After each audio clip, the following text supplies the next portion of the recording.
Assembly ఎన్నికల tsunami ముగిసింది, కానీ ఇప్పుడు ఏపీ పల్లెల్లో అసలైన అగ్నిపర్వతం బద్దలబోతుంది. ఒకవైపు క్లీన్ స్వీప్ చేయాలని కసితో ఉన్న కూటమి, మరోవైపు ఎలాగైనా బౌన్స్ బ్యాక్ ఇవ్వాలని రగిలిపోతున్న వైసీపీ. అసెంబ్లీలో కోల్పోయిన పట్టును పల్లెల్లో నిరూపించుకోవాలని ఒకరు, పల్లెల్లో కూడా ప్రతిపక్షాన్ని పాతాళానికి తొక్కేయాలని మరొకరు. Yes, it's time to local fight. ఏపీలో పంచాయతీ ఎన్నికల నగారం మోగబోతుంది. మరోసారి పల్లెల్లో ఎగరబోయే జెండా ఎవరిది? బాబు వ్యూహం ఏంటి? జగన్ వేస్తున్న కౌంటర్ స్కెచ్ ఏంటో చూద్దాం రండి. మరో 2 నెలల్లో ఏపీలో స్థానిక సంస్థల ఎన్నికలు జరగబోతున్నాయి. రాష్ట్ర ఎన్నికల సంఘం ఇప్పటికే కలెక్టర్తో మీటింగ్ పెట్టి గ్రౌండ్ ప్రిపేర్ చేస్తుంది. అయితే ఇక్కడ ఇంట్రెస్టింగ్ పాయింట్ ఏంటంటే 2021లో వైసీపీ అధికారంలో ఉన్నప్పుడు ఏకంగా 80% స్థానాలను ఏకగ్రీవంగా పోటీ లేకుండా ఎగరవేసుకుపోయింది. ఇప్పుడు సీన్ రివర్స్. ఇప్పుడు అధికారంలో ఉంది టీడీపీ కూటమి. చంద్రబాబు నాయుడు టార్గెట్ చాలా సింపుల్. స్ట్రాంగ్గా 100% క్లీన్ స్వీప్ చేయాలని మహానాడు వేదికగా ఆయన కేడర్కు క్లియర్ కట్ మెసేజ్ ఇచ్చేశారు. కష్టకాలంలో పార్టీ జెండా మోసిన వాళ్ళకే ఈసారి టికెట్ అని ఫిక్స్ చేశారు. ఇక జనసేన, బీజేపీ సైతం గ్రామ స్థాయిలో పాతుకుపోయేందుకు ఇదే రైట్ టైం అని భావిస్తున్నారు. ఎక్కడైతే తమకు బలం ఉందో అక్కడే ఎంపీటీసీ, జడ్పీటీసీ స్థానాల్లో పంజా విసరడానికి పవన్ కళ్యాణ్, సేవ, కమలనాథులు ఇప్పటికే గ్రౌండ్ వర్క్ స్టార్ట్ చేసేశారు. ఇక అసలు ట్విస్ట్ ఇక్కడే ఉంది.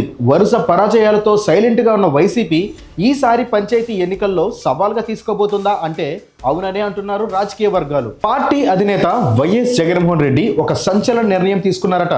నియోజకవర్గ ఇన్ఛార్జీలకు ఆయన ఇచ్చిన వార్నింగ్ ఏంటో తెలుసా? ఒక్క పంచాయతీ కూడా ఏకగ్రీవం కావద్దు. కూటమి ప్రభుత్వానికి ఏకగ్రీవం చేసుకునే ఛాన్స్ ఇవ్వకూడదని, ప్రతి ఊళ్ళో ఖచ్చితంగా వైసీపీ అభ్యర్థిగా పోటీలో ఉండాలని ఆయన స్ట్రిక్ట్ ఆర్డర్స్ పాస్ చేశారు. ఒకవేళ ఏకగ్రీవం జరిగితే అది స్థానిక ఎమ్మెల్యే లేదా ఇన్ఛార్జ్ ఫెయిల్యూర్గానే పరిగణిస్తానని తేల్చి చెప్పేశారు. ప్రభుత్వ వ్యతిరేకతను ఇప్పటికే మంచిగా క్యాష్ చేసుకోవాలని చూస్తుంది ఫ్యాన్ పార్టీ. తగ్గేదేలే అని జగన్ ఇచ్చిన ఈ ఇండికేషన్తో ఏపీ పాలిటిక్స్ ఒక్కసారిగా హీట్ ఎక్కాయి. ఇది మామూలు వారు కాదండి. ఎందుకంటే ఉమ్మడి 13 జిల్లాల పరిధిలో జరగబోయే మహా సంగ్రామం. లెక్కలు చూస్తే ఎవరికైనా కళ్ళు తిరగాల్సిందే. 13,360 గ్రామ పంచాయతీలు, 660 జడ్పీటీసీ స్థానాలు, 10,047కు పైగా ఎంపీటీసీ స్థానాలు, 13 కార్పొరేషన్లు, 920 వార్డులు, 75 మున్సిపాలిటీలు.